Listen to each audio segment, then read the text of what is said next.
तारीख के उस दौर में इंसानों के दरमियान कुछ बहुत ही नेक और परहेजगार लोग रहा करते थे। उनके नाम थे वद, सवा, यगूथ, याऊक और नसर।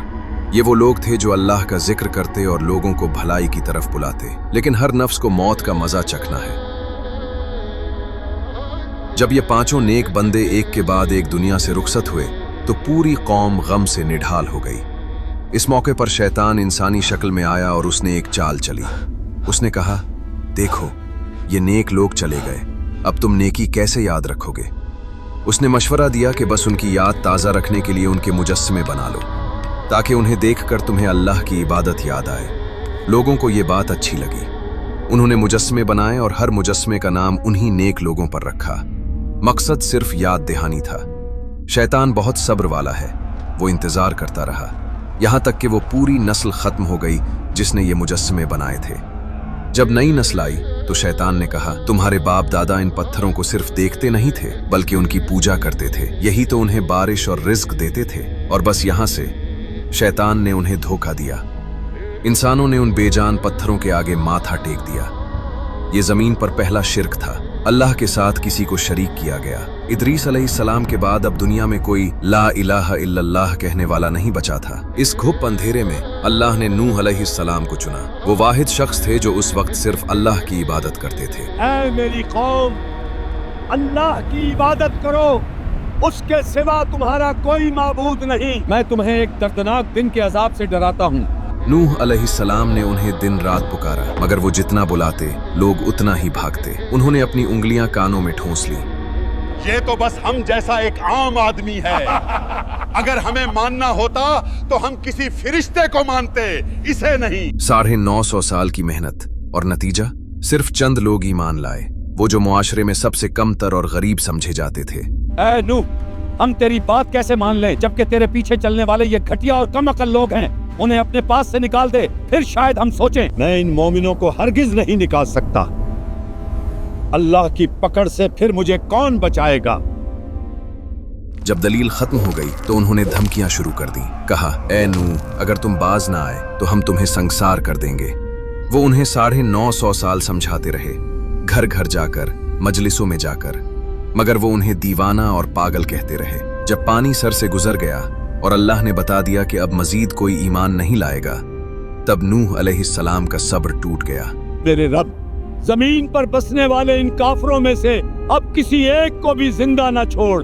उन्होंने मुझे बहुत सताया है। अल्लाह ने दुआ कबूल की। हुक्म हुआ, ए नूह, हमारी आंखों के सामने और हमारी वही के मुताबिक एक कश्ती तैयार करो और जालिमों के बारे में अब मुझसे कोई बात न करना। नूह अलैहिस्सलाम ने पहाड़ पर कश्ती बनाना शुरू की। ये एक अजीब मंजर था। दूर दूर तक पानी का नामो निशान न था, मगर वो एक अजीम जहाज तामीर कर रहे थे। ये कोई मामूली कश्ती नहीं थी। 3 मंजिला इमारत जितनी ऊंची, मजबूत लकड़ियों से बनी एक देव हैकल पनाहगाह। उसे जिब्राइल अलैहिस्सलाम की निगरानी में बनाया जा रहा था। अरे नूह, कल तक तो नबी थे, आज बढ़ई बन गए। क्या अब ये कश्ती सूखे पहाड़ पर चलेगी? हंस लो हम पर, मगर अनकरीब जान जाओगे कि जलील करने वाला अजाब किस पर आता है। कौम की सरकशी हद से बढ़ गई। वो रात को छुप कर आते और उस मुकद्दस कश्ती को गंदगी से भर देते। उन्होंने हर हद पार कर ली थी। बिलाखिर कश्ती तैयार हो गई। अल्लाह ने फरमाया, जब हमारा हुक्म आ जाए और तनूर उबल पड़े तो हर जानदार का एक एक जोड़ा उसमें सवार कर लो। फिर वो वक्त आ गया, तनूर उबल पड़ा। ये वो निशानी थी जिसका वादा किया गया था। अजाब का आगाज हो चुका था। नूह अलैहिस्सलाम ने फौरन जानवरों को कश्ती में चढ़ाना शुरू किया। हर जिन्स का एक जोड़ा, शेर, परिंदे, चरिंदे, सब अल्लाह के हुक्म से खिंचे चले आ रहे थे और अपने अहले खाना और ईमान वालों को सवार कराया। और ईमान लाने वाले बहुत ही कम थे। फिर हमने आसमान के दरवाजे खोल दिए, मूसलाधार बारिश के साथ। ये आम बारिश नहीं थी। ऐसा लगता था जैसे आसमान से समंदर उंडेल दिया गया हो और जमीन को फाड़ दिया। जगह जगह से चश्मे फूट पड़े। आसमान का पानी और जमीन का पानी एक खौफनाक मकसद के लिए मिल गए। वो कश्ती उन्हें लेकर पहाड़ों जैसी लहरों के दरमियान चलने लगी। पानी हर चीज को निगल रहा था। मकान, बागात, बुत, सब डूब रहे थे। आज न कोई सरदार बचा, न कोई मालदार। वो मुजस्समे जिनकी ये पूजा करते थे आज पानी के रेले में तिनकों की तरह बह गए। कश्ती पहाड़ों जैसी लहरों में चल रही थी। नूह अलैहिस्सलाम की नजर अपने बेटे पर पड़ी जो अभी तक बाहर था और पानी से लड़ रहा था।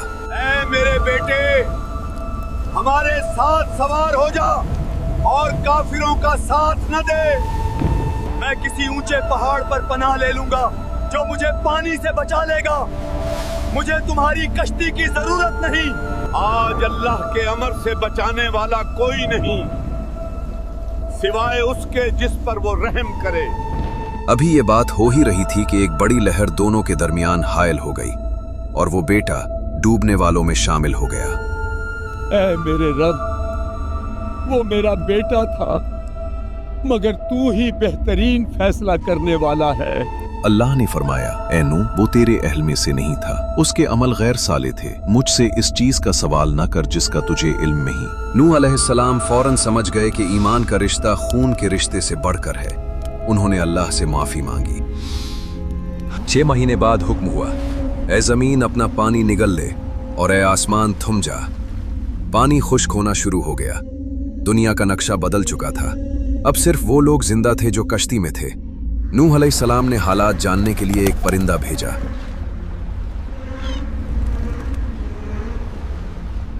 जब वो परिंदा जैतून की एक ताज़ा शाख लेकर वापस आया तो नूह जान गए कि जमीन से पानी उतर चुका है और जिंदगी दोबारा शुरू हो रही है और कश्ती कोहे जूदी पर जा ठहरी।